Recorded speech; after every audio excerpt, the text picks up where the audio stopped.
Hello, I'm Dalia Colon, and this is WEDU Arts Plus.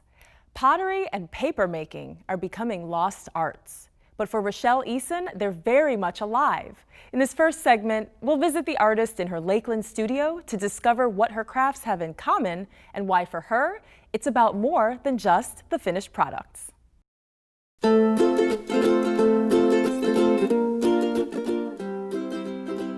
I am Rachelle Eason, and I am an artist, a potter, an inspirer, and a teacher, actually. I'm a facilitator of ceramic classes at Florida Southern College. I am an invited artist to Disney, and I do pottery, stoneware pottery, that's fabulously functional, and I create books, plant-stained journals, that I create through a boiling method of taking plant elements and designing papers and boiling. And I have these great designs that come from nature.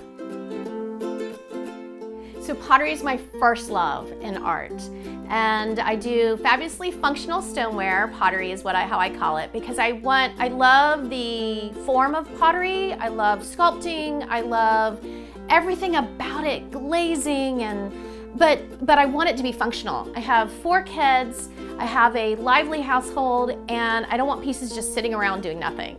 So pretty much everything that I create, there's a function to it.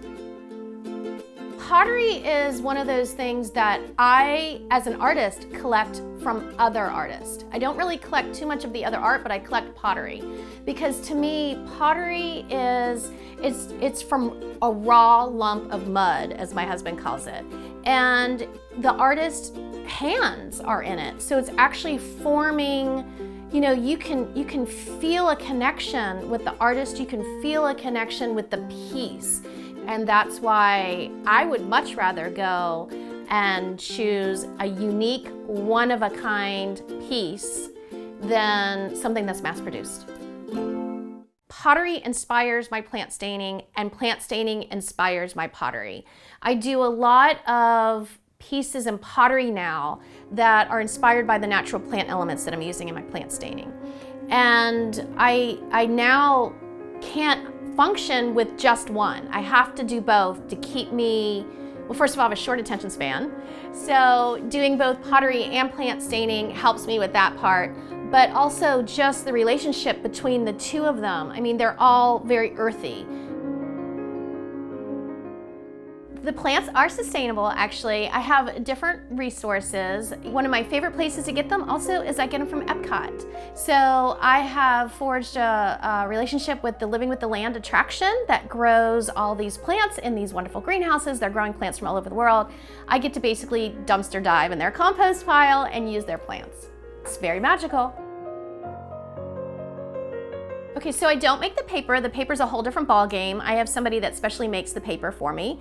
That's a whole career kind of on its own. I take fresh plant elements, design pages, and then I basically sandwich them together and I boil them. And they are boiling for about a good 4 to 5 hours. They're in the water. And then after that, they sit for a while. I peel back the plant elements and I get these fabulous designs. I mean, you've got these beautiful pages, which I have to say, a lot of people don't want to write on because they're so gorgeous, but it's exciting for people, I think, to have a foundation that they can write on if they choose to. So paper to me is this vehicle to find myself. And I feel like it's a vehicle for a lot of other people to find themselves too. When I come to Rachelle's classes, it's just this sense of giving myself this grace and this time and this opportunity to breathe and to learn and to be who I am. Rachelle's class just gives me a sense of peace.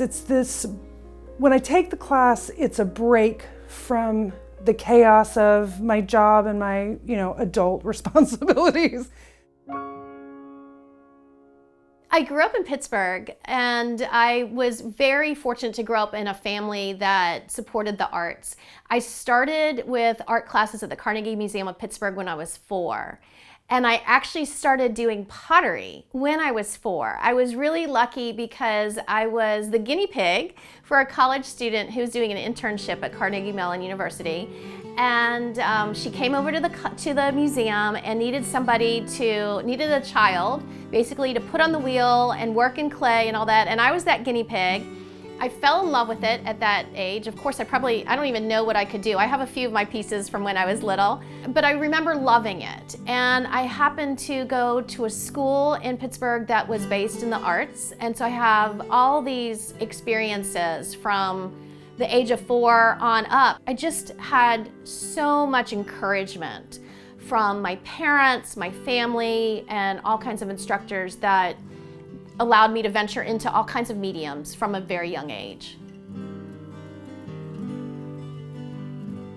As adults, we forget that we need to breathe and that we also need to learn, and that learning is a lifelong process. And Rachelle gives you that opportunity in such a gentle, guiding way that it makes it feel so enjoyable and pleasant and not like work, it's joy. I tell everybody that this is a journey. This is an adventure. There's no right or wrong in art. There's no perfection in art. So you create because of the way it makes you feel, not because of the end product. And when you get to that end product, you are going to be so connected with it because your hands, your creativity, your imagination did it. Nobody else in the world would have created that piece, just you. It's an amazing thing. To see more, visit RachelleEason.com.